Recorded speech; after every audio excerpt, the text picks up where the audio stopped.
All right, so I want to play this clip for you guys so you can get an idea of where I am coming from. Turning now to a shooting near Duke Energy facility in South Carolina. It comes just days after attack on two Duke Energy substations in North Carolina. Investigators have now filed for federal search warrants in the North Carolina shooting, and now power stations in other states are reporting recent attacks. At least 5 power substations were reportedly attacked in Oregon and Washington last month. ABC News contributor and former acting undersecretary for intelligence at the Department of Homeland Security, John Cohen, is here with more on that. John, thanks for being here. You know, more and more power companies are now reporting recent attacks to the FBI. How concerning is that? Well, it is concerning. For months, law enforcement has been evaluating content on neo-Nazi and anti-government forums, not only calling for these types of attacks, but providing instructional material on how people can conduct attacks. There have been past incidents attributed to neo-Nazi and anti-government extremists where they've actually sought to damage parts of the power grid.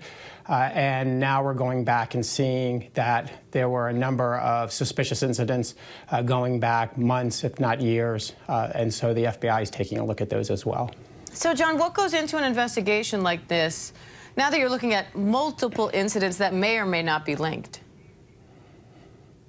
Yeah, that's a great question. So the first thing they're going to want to do in the case of North Carolina and then the recent South Carolina case that you described earlier is identify the suspect or suspects, and they'll try to ascertain what their motive was. Was this an individual or a group of individuals who were disgruntled employees? Did they have some type of personal grievance with the power company or with other employees of the power company, or were they ideologically motivated? Then they'll want to take a look at whether those individuals, where they derived their inspiration, where did they get their instructions on how to do this, were they in contact with others, and they'll try to assess whether this is an enterprise activity, meaning is this an organized activity that's being conducted across the country targeting this part of the power grid.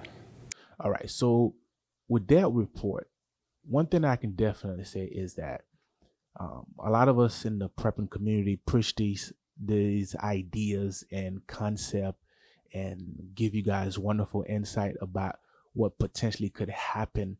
And a lot of people go to sleep and ignore these things. So my goal is for you to prep no matter what, because I want to provide you guys the facts, share my opinion, and hopefully you make your own decision. So do you have alternative power if the power goes out and don't come back on? And you know what comes with power outage, and you know if the power goes out, which we depend on, what that could cause, you know, in our daily life. Because if you think about it, if the power plant don't have power, guess what? Water will not get filtered, and guess what? You have no clean water to drink. So my question to you is that, do you have stored water? Do you have filter? Do you know how to process your water to make it safe to drink? So those are the question you have to ask yourself.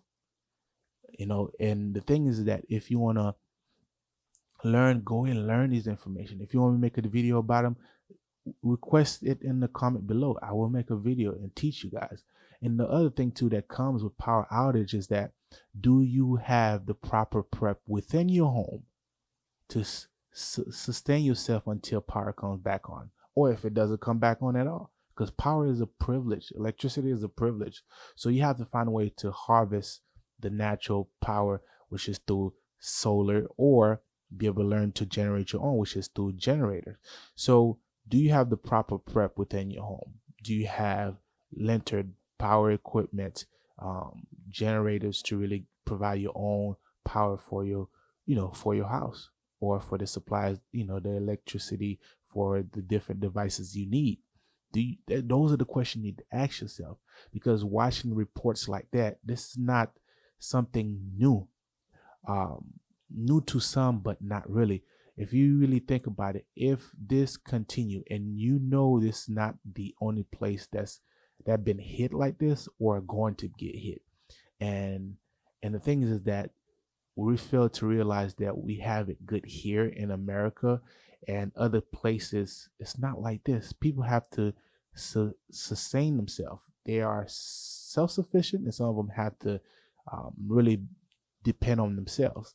Here we have the convenience of being in a first world country, as they call it, and fail to realize that we have it made and we have it good, and we are in what I call golden time or golden age, where we have freedom, we have all these good things, but fail to realize that at any time these things can be taken away. So we see in a report that this attack was malicious. We are under attack. If, let's say, domestic terrorism take place, my goal for you is to be self-sufficient enough where you're able to sustain yourself until you find the alternative replacement. Number one, do you have protection? And if you don't, you got to consider and really think about what you're going to do about that part. Because some people don't like the 2A, the Second Amendment, but some of them, we appreciate it. How are you going to protect yourself if first responder cannot get to you, or in a state of calamity where disaster take place and first responder cannot get to you, family cannot get to you, but yet there are rioters, there are criminals. Because remember, criminals going to have what they want. They don't abide by the law. So have a way to protect yourself. Number two, if your shelter is compromised, do you have a bug out location or a secondary location to go to? Or how can you protect your home to keep it safe? Food, do you have food put away? You know what I'm saying? How are you going to cook if you have electrical stove and the power is out? Do you have means of alternative ways to cook and prepare your meal? You have to think about these things. And other things that I could definitely ask you is that water, which is a staple and a necessity for our daily life. Do you have ways to obtain water and make sure that it is safe to drink? So having these things in mind, you have to think about it, because if our logistics system goes down because trains are not moving, because those workers potentially can go and strike again, and potentially Biden would not be able to get us out of that and say, hey, regardless, if they cannot compromise and give these people what they want, what if the strike continue for a longer period of time and the trains are not moving, or logistics will get impacted, economy will be impacted. So you can see how something as small as power outage can spawn into a domino effect and impact our economy, impact other things. No, this is not fear mongering. These are the questions you need to ask yourself. You have to think about, how can I do it myself, and how can I prepare for situations like that? So today's episode is more about, like, with this event in North Carolina should be a wake-up call to a lot of you guys. And if you've been watching this channel, I've been doing my best to really give you what I can, not to go too much in detail because I have to protect myself and my family. So those are the questions you need to ask yourself and really answer to them honestly. Those are the facts, and that's my opinion. And I hope you make the right decision. I see you guys in the next video. Thank you for watching, and please subscribe if you're new here. And if you're a subscriber and you're a Wisershifter family, go ahead and share this video. Let's boost up this information and get it out there and help others. Because remember, prepping today can save your life tomorrow.